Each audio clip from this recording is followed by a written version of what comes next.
one sense, and that was drinking beer, hunting, and eating.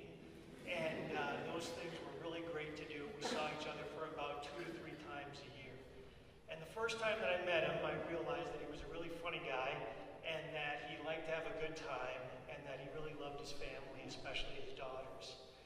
And he was very quick-witted.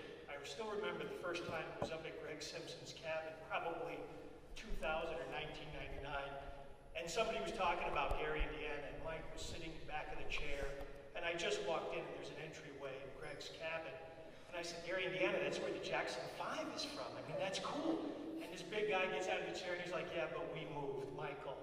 And looking at the old pictures, he could have been one of them. Maybe their Jewish cousin.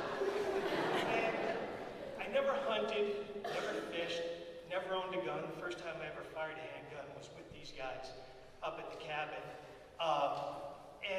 But he was, every time you saw him, it was like you were just getting together with a good buddy.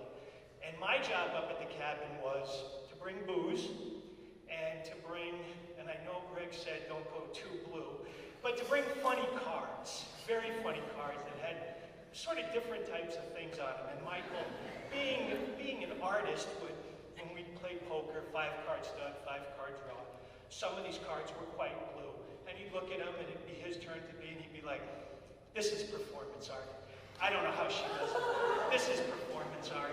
And we'd be sitting there, and he would come up with other one-liners. You know, it would be his time to play. It'd be his time to put down, come on, Mike, yours, yours, yours. He'd be like, all right, well, I got 5 of a kind.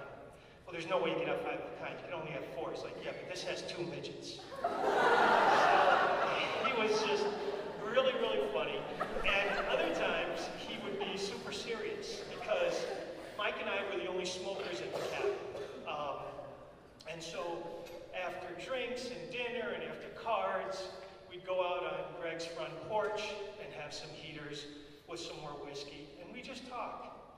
And it would be really interesting because you could finally, really talk to somebody about all sorts of things.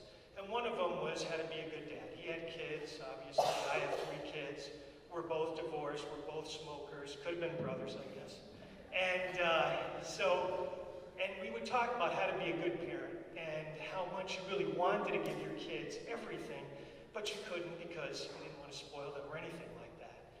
And it would be deep conversations, but again, you'd be getting into it and you'd be talking and you'd be like, yeah, and be smoking. That's what I think, that's what I think. And then you'd look at him and he'd be sitting there and be like, well, what do you think? And he'd be like, I'm still thinking of the 9 of spades back in the game. So he was really, really funny.